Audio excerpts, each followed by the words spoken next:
लिया। ऋषि दयानंद जो बार बार बोल रहे हैं, 5वां नियम में यही बोला कि सब काम धर्म अनुसार अर्थात सत और असत को विचार करके करो। अब धर्म वहां पर जोड़ दिया कि जिस काम को हम और आप करने जा रहे हैं वो काम धर्म अनुसार है या नहीं, इस पर विचार करना होगा। जब विचार करके हम पाएंगे हाँ ये धर्म अनुसार है तो उस काम को अंजाम देना है, उससे पहले वो काम नहीं करना। अब ऋषि दयानंद कितना आसान रास्ता दिया है, देखिएगा कितना सहज उपाय बताया है हर बुराई से बचने के लिए, कितना मानव समाज पर उपकार किया है ऋषिवाद देव दयानंद ने। तो ऋषि लिखते हैं कि सब काम धर्म अनुसार अर्थात सत और असत को विचार करके करो। ये सत है तो करो, अगर असत है तो ना करो। जब असत है तो करो, असत है ना करो, सत है तो करो। तो जब असत है ना करो और उसी असत का ही प्रचार प्रसार मन से आज हो रहा है ये समाज का। जो नहीं करना है उसी काम को किया जा रहा है, उसी काम को कराया जा रहा है। तो ऋषि दयानंद के मंशा की पूर्ति हो रही है, ऋषि दयानंद के मंतव्यों को आप अंजाम दे रहे हैं या उसके विपरीत आचरण हो रहा है। 6वां नियम में ऋषि दयानंद लिखते हैं, संसार का उपकार करना इस समाज का मुख्य उद्देश्य है। केवल अपना उपकार नहीं, संसार का, कि संसार का उपकार करना इस समाज का मुख्य उद्देश्य है। शारीरिक, आत्मिक और सामाजिक उन्नति करना। पहले शारीरिक उन्नति हो, शरीर को पहले सबल रखो, शरीर को पहले स्वस्थ रखो। अगर शरीर तुम्हारा स्वस्थ नहीं होगा, सबल नहीं होगा, तुम आत्मा को भी ठीक नहीं रख पाओगे। शारीरिक आत्मिक उन्नति हो जाए तब सामाजिक उन्नति करो। देखिए सामाजिक उन्नति लोग भाग भाग करके कर रहे हैं। पिछले दिन आप लोगों ने भी देखा होगा, अगर देखे नहीं होंगे तो सुने तो जरूर होंगे कि अटल ने दोनों घुटना बदल करके समाज का सेवा कर रहे थे। दोनों घुटना बदल, यानी घुटना बदल बदल करके सामाजिक सेवा कर रहे हैं। ऋषि दयानंद क्या लिखा है? ऋषि दयानंद ने लिखा है शारीरिक उन्नति पहले है, आत्मिक उन्नति उसके बाद है, सामाजिक उन्नति फिर उसके बाद कर पाओगे। लेकिन तुम खुद स्वस्थ नहीं हो, तुम घुटना बदल रहे हो। जब पत्रकारों ने पूछा था, उन्होंने घुटना के साथ बहुत बड़ा अत्याचार किया था इसलिए घुटना खराब हुई, घुटना बदलना पड़ा। पत्रकारों ने पूछा था अटल जी से क्या आप ब्रह्मचारी हैं? उन्होंने केवल एक शब्द में ही जवाब दे दिया, मैं शादी नहीं की बस। अब इससे अंदाजा लगा दीजिए क्या था क्या नहीं था। तो कहने का तात्पर्य मेरा ये है कि ऋषि ने तो सारा आपको खजाना दे करके गए। ऋषि ने तो कोई ऐसा जगह खाली नहीं छोड़ी, ऋषि दयानंद ने कोई ऐसा रास्ता खाली नहीं छोड़ा जहां से आप निकल के भागेंगे। तो शारीरिक उन्नति, आत्मिक उन्नति और सामाजिक उन्नति करना ये मुख्य उद्देश्य है ऋषि दयानंद की दृष्टि में। 6वां नियम में लिखा है। 7वां नियम में क्या लिखा है ऋषि दयानंद ने? 7वां नियम लिखा है कि सबसे प्रीतिपूर्वक, शब्द पर ध्यान देना, सबसे प्रीतिपूर्वक धर्मानुसार यथा योग बरतना चाहिए। अब यह यथा योग बरतना भूल गए लोग। यथा योग बरतने के लिए योगेश्वर कृष्ण के पास जाना पड़ेगा। योगेश्वर कृष्ण ही एक ऐसे ऋषि हमारे हुए हैं, एक ऐसे महापुरुष में हैं। योगेश्वर कृष्ण को छोड़ देंगे तो हमारा वैदिक संस्कृति में कुछ भी नहीं रहेगा। और ये राम के पीछे पड़े हैं, ये राम के पीछे पड़े हैं। भाई राम के पीछे पढ़ो या आगे पढ़ो, इससे कुछ फायदा होने वाला नहीं है। लेकिन राम का नाम लेना रोग का निदान नहीं है, अपितु कृष्ण के नाम लेने से रोगों का निदान पाया जाना संभव होगा। आप कहेंगे कैसा? मैं प्रमाण दे रहा हूं। योगेश्वर कृष्ण ने ये नीति दी है मानव समाज को। आप सब लोगों को पता है, सब लोग जानते हैं आप कि महाभारत के इतिहास को। जिस महाभारत में योगेश्वर कृष्ण प्रयास तो कर रहे थे कि दोनों परिवार मिल जाए, लेकिन नहीं हो पाया। और वो ये कह रहा है कि धर्म क्या है मैं जानता हूं, लेकिन उस पर आचरण करने की वृत्ति मुझ में नहीं। सुना आप लोगों ने? नहीं बोल पाएंगे। उन्होंने कहा धर्म क्या है? दुर्योधन ने क्या बोला? धर्म क्या है मैं जानता हूं, लेकिन उस पर आचरण करने की वृत्ति मुझ में नहीं है। केवल इतना ही नहीं, आगे बढ़िए तो पता लगेगा। योगेश्वर कृष्ण ने अर्जुन को समझाया, लेकिन अर्जुन ने कहा ये क्या बात कर रहे हो आप भाई, मैं कैसे युद्ध करूंगा? इससे तो बेहतर यही होगा दूर देश में जाकर भिक्षा मांगकर अपना गुजारा करूंगा। योगेश्वर कृष्ण कह रहे हैं अरे अर्जुन, तुम क्षत्रिय हो, तुम क्षत्रिय तेज बल को अवलंबन करना नहीं चाहते हो, तुम कायर जैसा भिक्षा मांगकर गुजारा करना चाहते हो, तुम नपुंसक हो। क्षत्रिय तेज बल को तुम तिलांजलि दे करके आगे बढ़ना चाहते हो, तो आगे कैसे बढ़ोगे? क्षत्रिय तेज बल के द्वारा ही आगे बढ़ा जाना संभव होगा। ये मैं नहीं कह रहा हूं, योगेश्वर कृष्ण कह रहे हैं। अर्जुन ने बोला मैं किससे युद्ध करूंगा? कोई भाई है, कोई भतीजा है, कोई चाचा है, कोई ताऊ है। योगेश्वर कृष्ण ने कहा तुम्हें नहीं मालूम, युद्धम तु क्षत्रिय धर्मा तत्त्वम कथम त्यागसि। युद्ध करना क्षत्रियों का धर्म है, इसे त्यागते हुए तुम कहाँ चले जाते हो? अर्जुन ने कहा एतान बंधवान बिना विजयन राज्येन च किं सुखम भविष्यति। इन बांधवों को छोड़कर, राज को छोड़कर अगर मैं युद्ध करूंगा तो क्या मैं सुख प्राप्त कर सकता हूँ? योगेश्वर कृष्ण कह रहे हैं तुम न अवगच्छसि इमे पापः इमे दंडनीयः बद्ध एव, कि तुम नहीं जानते ये पापी हैं, दुष्ट हैं, वध करने योग्य है। किन के लिए बोला? पूछ रहा हूं आप लोगों से, किन के लिए बोला योगेश्वर कृष्ण ने? इतने लोग बैठे, मैं नहीं समझ पाया यार, मैं शमशान में बोल रहा हूँ, कहाँ बोल रहा हूँ? योगेश्वर कृष्ण ने ये जवाब दिया, अर्जुन को समझाया, जवाब नहीं समझाया कि तुम नहीं जानते हो ये पापी हैं, दुष्ट हैं, वध करने योग्य हैं। आज अगर इसी नीति को हर राज्य में हर राष्ट्र अध्यक्ष अगर इसी तरीके से अपना ले तो कहीं पर कोई दुविधा नहीं है। मैंने इसीलिए बोला कि ये उपदेश योगेश्वर कृष्ण से ही लेना पड़ेगा। तो अर्जुन ने क्या बोला? इमे मृत्यु तो गमिष्यन्ति महत् पापम भविष्यति।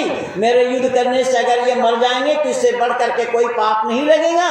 योगेश्वर कृष्ण ने फौरन कहा नहीं ये तत्पापम आत्मा मृत्यु न गच्छति केवलम शरीरम नश्यति त्वम इदं न अवगच्छसि आत्मा अजरः अमरः अयम कदापि न नश्यति युद्धम तु क्षत्रियस्य परमः धर्मः अतः युद्धम कुरु। ये रहे हमारे वैदिक संस्कृति के गुरु। राम से बात अलग शिक्षा मिली हमें। राम जैसे दयालु, दया देखना हो राम को देखिए, भाई भाई का प्रेम प्यार देखना हो, भाई भाई का प्रेम देखना हो राम को देखिए, पति पत्नी का प्रेम देखना हो राम को देखिए। लेकिन योगेश्वर कृष्ण जी दे रहे हैं राष्ट्रीयता के लिए, राष्ट्र के लिए, कि राष्ट्र को समृद्धशाली बनाने के लिए दुष्टों को दंड देना अवश्यंभावी है। अगर आप दुष्टों को दंड नहीं देंगे तो आप राजपाट की रक्षा नहीं कर पाएंगे। तो 7वां नियम में ऋषि दयानंद वही लिख रहे हैं, सबके साथ प्रीति पूर्वक धर्म अनुसार, धर्म में जो आदेश है उसके अनुसार यथा योग बरतो। यथा योग बरतो माने टिक फॉर टैक, सठी साठम समाचरे। अगर आप ये तरीका नहीं अपनाते हैं तो राजपाट की रक्षा नहीं कर पाएंगे। राजपाट की रक्षा के लिए मैंने निवेदन किया कि योगेश्वर कृष्ण ने हमें ये उपदेश दिया है कि शत्रु को छोटा न समझना और शत्रु को कभी भी मौका मत देना। शत्रु को अगर मौका दोगे तो दोबारा करेगा। आपने देख लिया किस तरीके से पाकिस्तान भारत पर हमला कर रहा था, लेकिन माननीय प्रधानमंत्री जी ने जब एक बार सैनिक स्ट्राइक कर दिया तो चिल्को बंद हो गया। देखा नहीं है? ये तो प्रैक्टिकल कर पता लग रहा है। तो इसी तरीके से ये सारा उपदेश योगेश्वर कृष्ण का है। योगेश्वर कृष्ण ने इसी प्रकार मानव समाज को बनाने के लिए, मानव समाज को दिशा निर्देश देने के लिए मानव समाज के उत्थान के लिए, मानव समाज के चरित्र निर्माण के लिए योगेश्वर कृष्ण ने ये सारा उपदेश दिया। लेकिन हम लोग केवल कहते सुनाते हैं, करते नहीं। तो जब हम अमल नहीं करेंगे तो इससे लाभ किसका होगा? अब देखिए, हमारे यहाँ नियम है दोनों समय संध्या करने का, और हम संध्या नहीं करते हैं। और हमारा शास्त्र का उपदेश है नातिस्तति तो यहाँ पूर्वम नुपसते यश्च पश्चिमम सहस्रुद्रवत बहिष्कार्या सर्वेस्मात् दुष्कर्मणा। जो सुबह और शाम दोनों समय संध्या नहीं करता उसको अपने कुल से हटाकर शूद्र कुल में ढकेलो। यहाँ हमारे यहाँ शूद्र उसको कहा गया, सफाई कर्मचारी को शूद्र नहीं कहा गया। जो दोनों समय संध्या नहीं करता उसको शूद्र बोला गया है। तो हमारे यहाँ जो नियम है उस नियम को हम अपनाते नहीं है। और जो 5 बार नमाज पढ़ते हैं, जो 5 बार नमाज पढ़ते हैं, तो करने वालों को लाभ मिलेगा या ना करने वालों को लाभ मिलेगा? लेकिन याद रखिएगा, 5 बार कोई पढ़े या 50 बार पढ़े, उससे परमात्मा का दर्शन होना संभव नहीं है, परमात्मा का सानिध्य प्राप्त करना संभव नहीं है। इन्होंने नमाज को बोला अस्सलातु मेराजुल मोमिनीन। नमाज क्या है कि मोमिनों के लिए मेराज है। जैसा हजरत मोहम्मद साहब ने अल्लाह के साथ दीदार किया था, मेराज को गए थे, ऐसा ही मोमिन नमाज पढ़ते हैं तो ऐसा ही है।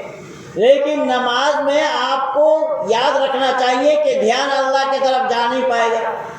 नमाज में उसी उठा बैठी में ही आपका ध्यान लगा रहेगा।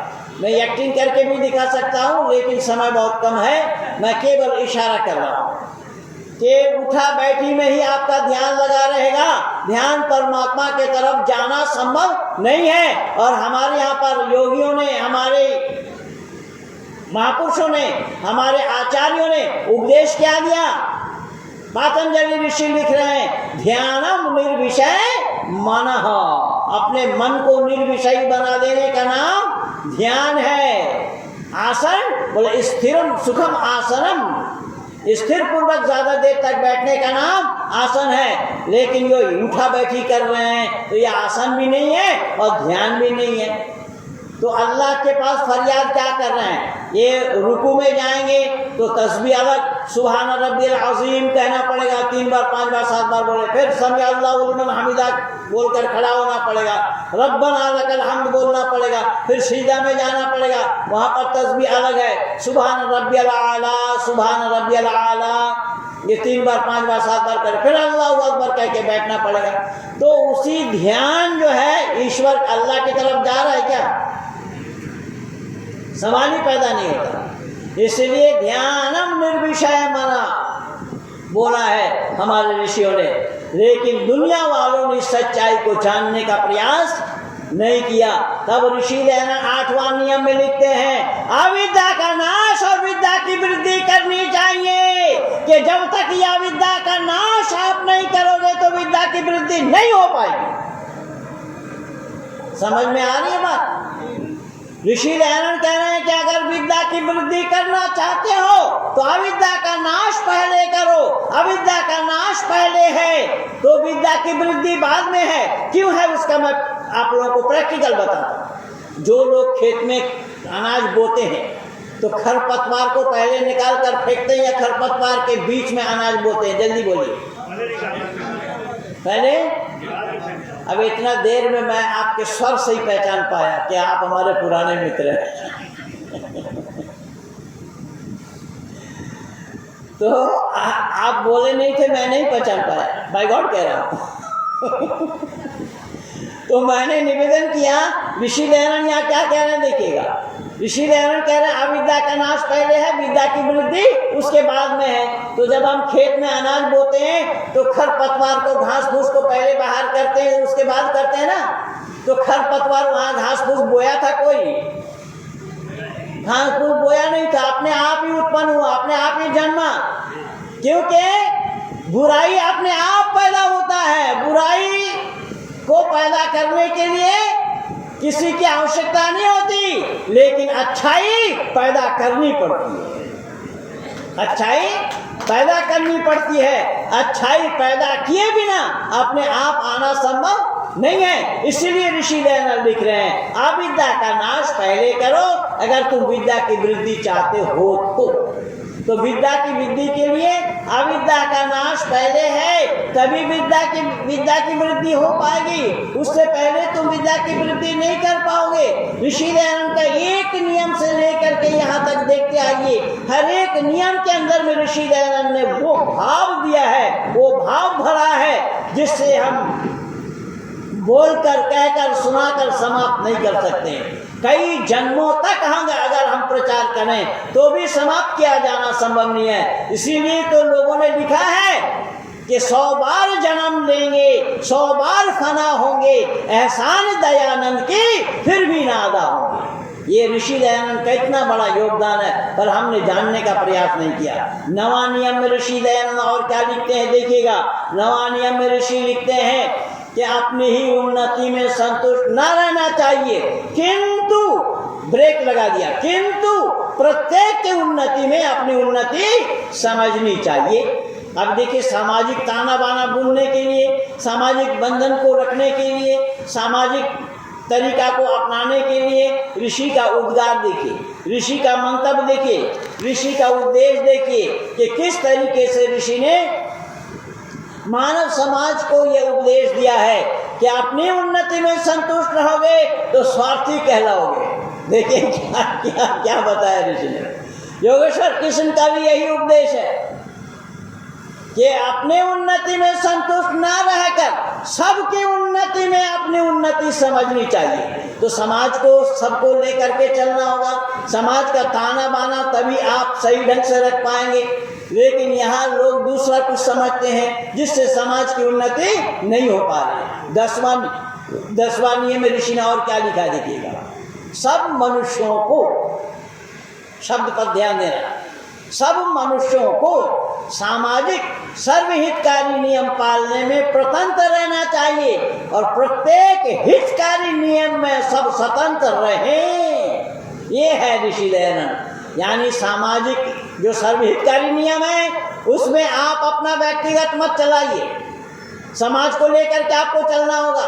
अगर समाज की उन्नति आप चाहते हैं, समाज का भला आप चाहते हैं, समाज का उत्थान आप चाहते हैं, तो आपको सबको लेकर के चलना होगा।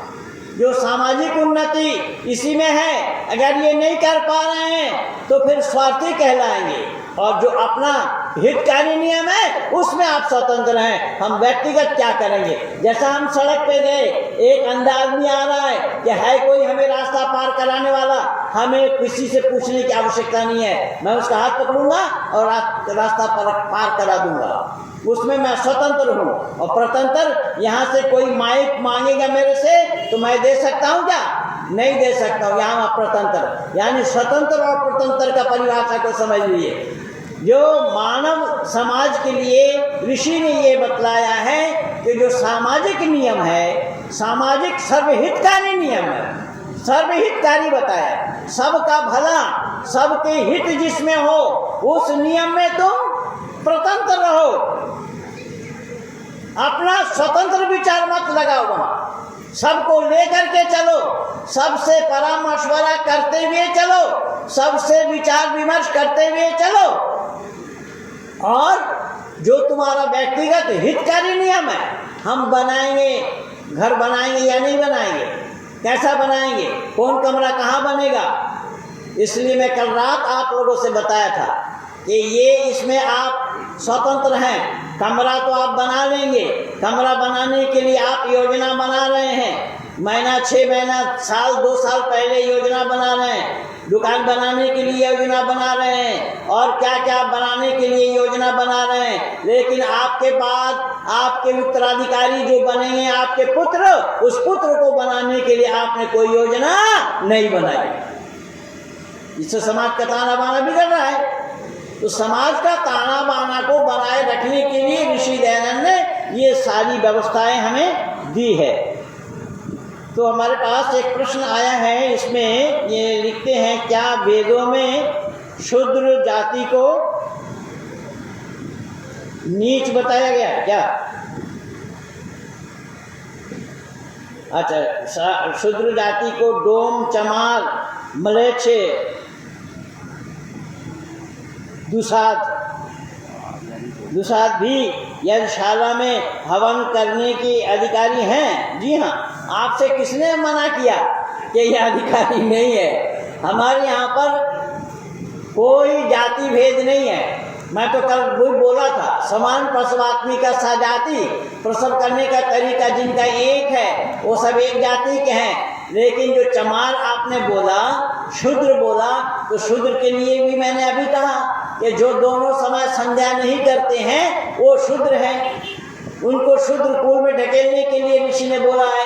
तो उसमें मनुस्मृति में यही लिखा है कि नातिष्ठति तो यहाँ पूर्वम नुपासते यश्च पश्चिमम शूद्र बहिष्कार्या सर्वेस्मात् दुष्कर्मणा, कि अपने कुल से उसे हटाओ, अपने कुल से उसे दूर करो। जो तुम्हारा यहाँ पर संध्या नहीं करता है, दोनों समय संध्या करने की विधि है। जो दोनों समय संध्या नहीं करता उसको अपने कुल से हटाकर शूद्र कुल में ढकेलो। हमारे यहाँ पर ना कोई चमार है, ना कोई भंगी है, और ना कोई दुसाध है, ना कोई कुछ और है। दुसाध हो तो स्वाद तो स्वादी है, वो चिक करके देखने पर ही पता लगेगा कि क्या स्वाद है। ऐसा ये तरीका हमारा नहीं है, ये वैदिक तरीका नहीं है, ये परंपरा हमारा नहीं है। ऋषि ने इन सब से हमें रोका है। सबको यज्ञ करने का अधिकार है, सब यज्ञशाला में बैठते हैं, सब यज्ञशाला में बैठना चाहिए सबको, सब मिल करके आहुति देना चाहिए। इसीलिए यज्ञ में तो देव पूजा, संगतिकरण और दान बताया गया। संगतिकरण इसी का ही नाम है। संगतिकरण साथ मिल करके मंत्र का उच्चारण करना, साथ मिल करके आहुति देना, साथ मिल करके बैठना, यही तो है। और हमारा एक दो नहीं, संगचदन संबदन संभो मनांसि जानताम देवा भागम यथा पूर्वे संजानाना उपासते। वो तो 5 मंत्र यहाँ पर है जो ऋषि ने वेद से ढूंढ करके निकाल करके हमें दिया है कि हो समान विचार सबके, चित्त मन सब एक हो, ज्ञान देता हूँ बराबर, भोग पा सब नेक हो। परमपिता परमात्मा ने ज्ञान देने के लिए किसी के साथ भेदभाव नहीं किया। ज्ञान देता हूँ बराबर शब्द आया है यहाँ पर। तो जब वो परमपिता परमात्मा का ज्ञान सबके लिए है, बराबर है, सबके लिए समान है, यहाँ पर ऊंच नीच छोटा बड़ा का कोई सवाल पैदा नहीं होता। तो ये जो छोटा सा वक्तव्य था मेरा, मैं ठीक समय के अंतर्गत चाहूँगा कि 5 बजे तक मेरा समय था, 5 बजने जा रहा है, 5 बजने जा नहीं रहा है बल्कि 2 मिनट आगे हो गया 5 बजकर। तो 2 मिनट समय मैं आप लोगों का लिया हूँ, अतिरिक्त 2 मिनट समय मैं आप लोगों का लिया हूँ, लेकिन मैं अपना भी दिया हूँ। इसका मतलब खेल ड्रॉ चल रहा है। यहीं तक ही मैं समाप्त करूँगा। आगे बातें, रात्रि वाली सत्र एक ही बचा है। और मैं आप लोगों के बीच में ये बताना चाहूँगा कि हमारे इस कार्यक्रम में एक व्यक्ति को मैंने देखा कि वाकई में अगर वो ना हुए होते, वो यहाँ ना रहते होते, तो शायद ये कार्यक्रम हमारा सफल नहीं होता। भाई सोनेलाल जी जिनका नाम है, मैं देख रहा हूँ सुबह उठते ही, जैसा हम लोग सुबह उठते हैं सुबह 7 बजे, उसी 7 बजे उठते नहीं, हम लोग उठ तो जाते 5 बजे, तैयार होकर के आ जाते यहाँ पर। उस समय से हम देखते रहते हैं कि भागा दौड़ी हमारे खान पान से लेकर के कोई भी ज़रूरत के चीज़ों को अंजाम देने के लिए जिस तरीके से वो भागा दौड़ी करते हैं, मैं उनकी तारीफ़ या उनका प्रशंसा करके मैं समाप्त नहीं कर सकता हूँ। यह आंखों देखा हाल मैं बता रहा हूँ। और भी कार्यकर्ता हैं, लेकिन और भी कार्यकर्ता लगे हुए हैं, सब अपने अपने काम में लगे हुए हैं, सब ने अपना काम को अंजाम दिया है, दे रहे हैं। इसलिए सभी कार्यकर्ताओं का मैं शुक्रगुजार हूँ, सभी कार्यकर्ता का मैं आभार व्यक्त करता हूँ कि सब ने मिल करके योजनाबद्ध तरीके से योजना बनाते हुए इस काम को अंजाम देने का प्रयास किया है। ये ऋषि मिशन का प्रचार है, देव दयानंद के विचारों का उद्गार था। देव दयानंद के जो विचार हैं उन विचारों को जन जन तक पहुँचाने का ये सारा प्रयास था। तो हमारे अधिकारी लोग लगे हुए हैं, आप लोगों का भी सहयोग उन अधिकारियों को मिलना चाहिए। इन्हीं शब्दों के साथ अपने वाणी को विराम दे रहा हूँ। कहिए सत्य सनातन वैदिक धर्म की जय।